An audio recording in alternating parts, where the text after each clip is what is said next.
आज मैं अर्जुमन मोमिन, डॉक्टर अर्जुमन मोमिन जो है, उनकी याद में जो ये क्लिनिक आज खुला है, उनके साहबजादे यहाँ पर रहेंगे डॉक्टर मोमिन।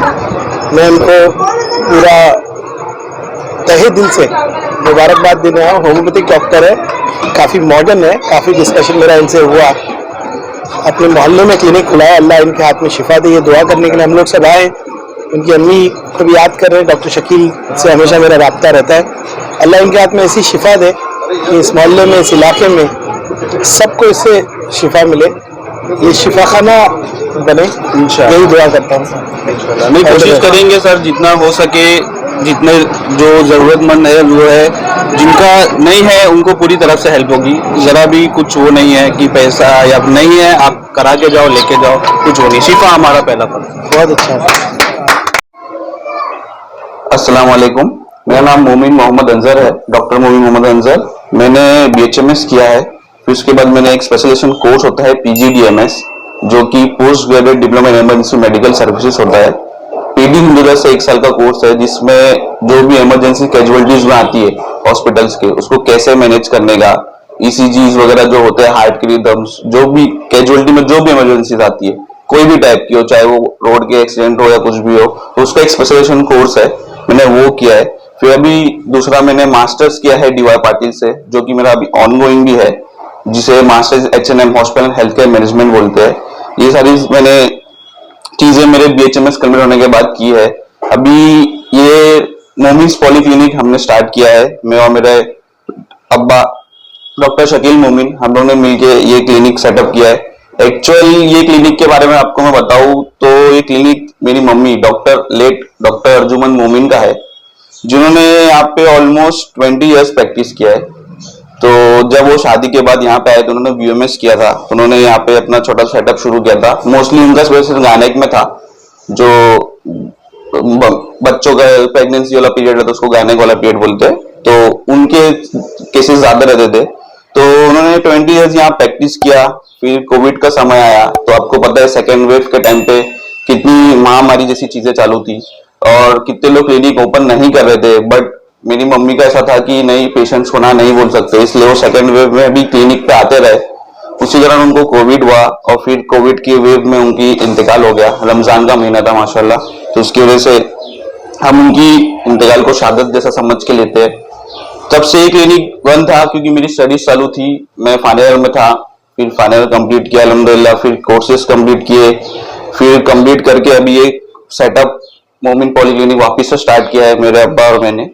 तो poly clinic first of all मैं आपको समझाऊं बोले तो पॉली मीन्स एवरीथिंग। एवरीथिंग मतलब हर टाइप की दवाएं, हर टाइप की डिजीजेस, चाहे वो यूनानी हो, होम्योपैथिक हो, एलोपैथिक हो या आयुर्वेदिक हो, सब टाइप के ट्रीटमेंट्स अवेलेबल होते हैं। हमारे सब टाइप के डॉक्टर्स भी अवेलेबल है। स्पेशल केसेस है, होम्योपैथी के लिए मैं हूँ, एलोपैथिक और यूनानी के लिए MD दूसरे डॉक्टर्स है, फिर मिक्स भी देने के लिए सब है। अब्बा के मेरे अब्बा जो है उनका 20+ ईयर्स का एक्सपीरियंस है इस चीज में।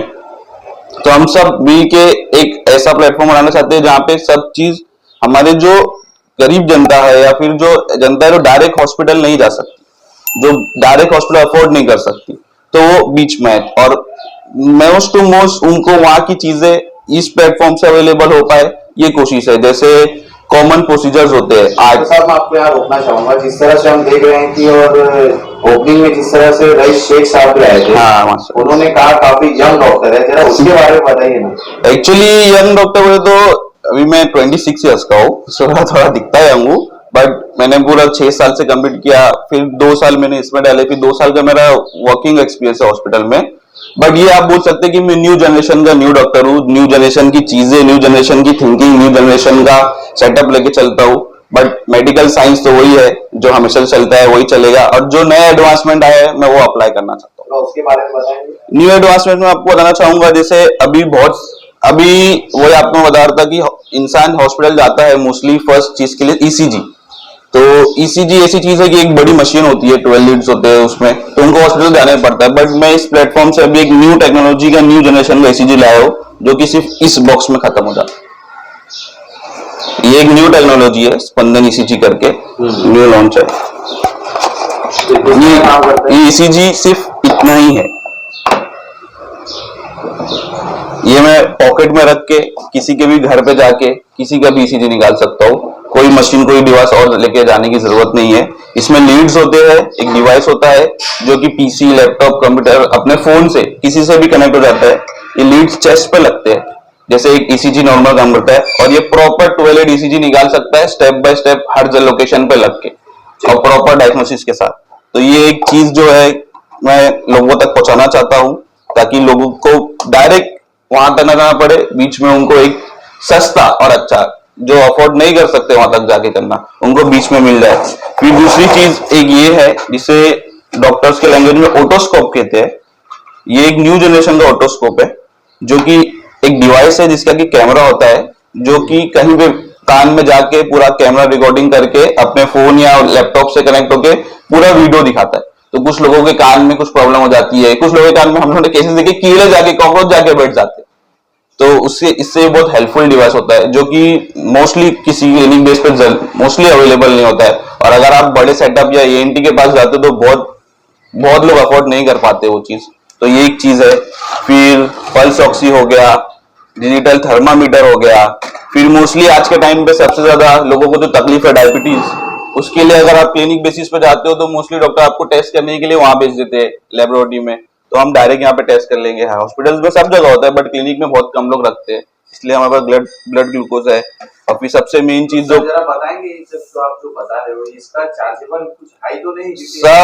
सब रिजनेबल रेट में रहेगा। अभी फॉर एग्जांपल एक एग्जांपल के तौर पे आपको बताता हूँ कि अगर एएनटी के पास जाते हो तो ये सब इक्विपमेंट यूज करने के वो 500 से 600 तक उनका सिर्फ ओपीडी कंसल्टिंग चार्ज होता है।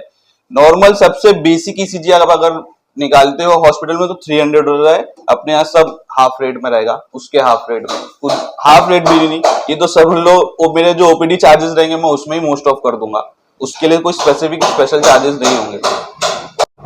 तो ये भाप की मशीन होती है जिससे बच्चे लोग को सर्दी, खांसी, सांस लेने में तकलीफ, खोखला बहुत ज्यादा हो जाता है तो उसे, और प्लस ये अडल्ट को भी काम आती है। अडल्ट जिसको अस्थमा, छाती की तकलीफ, कोई भी तकलीफ हो तो ये नेबुलाइजर बोलते हैं, ये दवा देती है, इससे सारी सांस लेने की तकलीफ दूर होती है।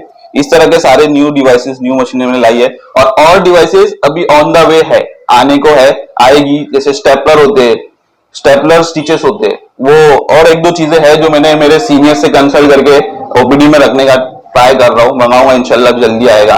दूसरी चीज मुझे ये बतानी थी कि जो लोगों को छोटे छोटे प्रोसीजर्स के लिए हॉस्पिटल जाना पड़ता है, जो बेड रिडन पेशेंट होते हैं, हमारे जो बूढ़े होते हैं जिनको नाक की नली, पेशाब की नली वगैरह डालनी पड़ती है, फिर बहुत सारे ऑपरेशन के बाद 2-2 हफ्ते, 3-3 हफ्ते तक हॉस्पिटल आना पड़ता है ड्रेसिंग कराने के लिए, जो तरह की ऑपरेशन है। तो मैंने हर तरह के ऑपरेशन की ड्रेसिंग की है। मैंने 1 से 1.5 साल तक तकरीबन एम्स डोंबिवली, जो बहुत बड़ा नामचीन हॉस्पिटल है, उसमें काम किया है, उस सारे एक्सपीरियंस लिए है। तो वो सब चीजें मैं लोगों को वहां से बीच में एक प्लेटफॉर्म दे पाऊं जो इतना दूर जाना आना नहीं कर पाया, फिर जो बेड रिडन है, जो घर से नहीं निकल सकते, ऑन कॉल जाके मैं उनको वो सर्विस दे पाऊं, ऐसा मेरा गोल है। फिर इंशाल्लाह अभी हमारा इधर पे निजामपुरे में जो मेरी अम्मी का क्लिनिक था वही लोकेशन है, ये सुगरा अपार्टमेंट करके बिल्डिंग का नाम है, बाजू में लपास बुटीक है, बागे फिरदौस की ये गली है। आप आइए, आपको जो भी है। और मेन चीजें बोलना चाहूंगा कि यहाँ पे जो हमारा कसाईवाड़ा या उसके आगे का जो भी एरिया, जो लोग कुछ लोग आते हैं जो नहीं अफोर्ड कर सकते, तो उनके लिए भी मैं बोलना चाहूंगा कि कोई बात नहीं, आप आइए, आपको ट्रीटमेंट जरूर मिलेगा।